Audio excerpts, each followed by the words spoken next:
Continuaremos con el estudio de las aplicaciones de la corriente directa. La corriente directa la podemos encontrar en circuitos que realizan procesamiento de datos. Esto lo hacen a partir del código binario, que usa dos dígitos, el 0 y el 1.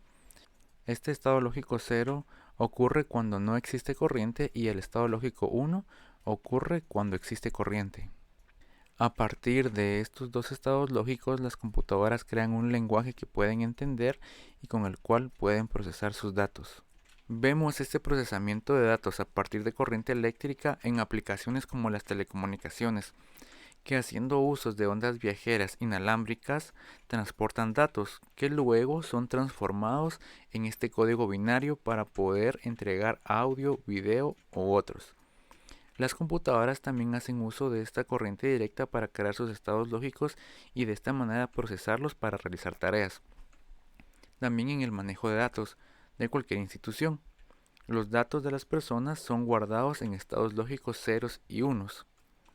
Y también en ediciones multimedia como de sonido o de video que toman señales análogas como imágenes o sonidos que luego son transformadas en este código binario, son procesadas y luego otra vez son transformadas en un código visual que pueda ser entendido por los seres humanos, como son las imágenes, videos o sonidos.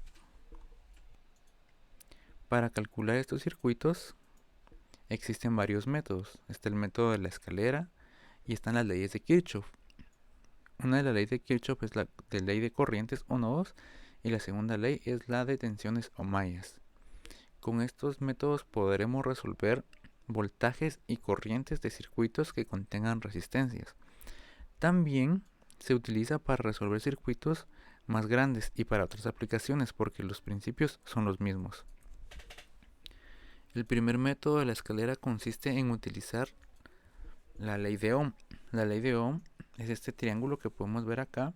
Eso es voltaje, corriente y resistencia. Y podemos verlo acá. Para darles un ejemplo, yo quiero encontrar la resistencia. ¿Sí? Entonces me voy a la ley de Ohm y yo voy a eliminar la resistencia. ¿Y qué me queda? Me queda una división. Me queda voltaje dividido corriente. Podemos ver lo que resistencia es voltaje dividido corriente. Ahora yo quiero averiguar la corriente. Vamos a eliminar o vamos a cubrir la corriente y ¿qué nos queda? Una división entre el voltaje y la resistencia. División entre el voltaje y la resistencia. Y si yo quisiera calcular el voltaje, ¿qué hago? Cubro el voltaje o elimino el voltaje de esta ecuación y me queda la multiplicación de la corriente con la resistencia. Lo primero que tengo que hacer es reducir el circuito. Vamos a reducir el circuito sumando resistencias que estén en serie o en paralelo. Luego de haber reducido el circuito, vamos a aplicar la ley de Ohm para encontrar voltajes o corrientes. Y después de esto vamos a regresar el circuito a como estaba originalmente, pero como ya encontramos o un valor de corriente o de voltaje, podemos ir encontrando los demás valores hasta llegar al circuito original y encontrar todos los valores. Esta es la primera ley de Kirchhoff, la ley de nodos, y consiste en elegir un nodo. Un nodo es la unión de varias ramas, y lo podemos ver acá.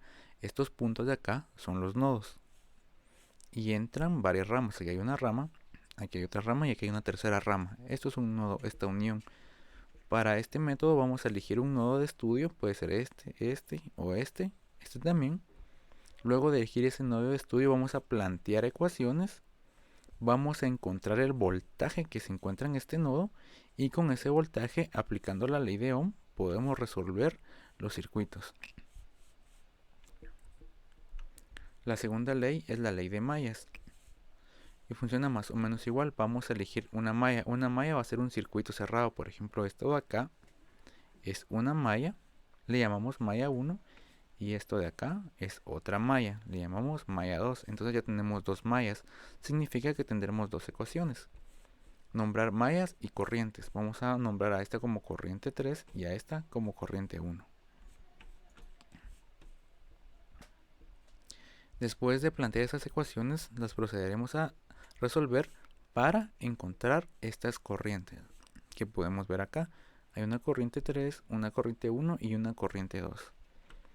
Y con estas corrientes, utilizando la ley de Ohm, podremos encontrar los voltajes en cada resistencia. En los siguientes videos veremos cada uno de los métodos para solucionar los circuitos eléctricos.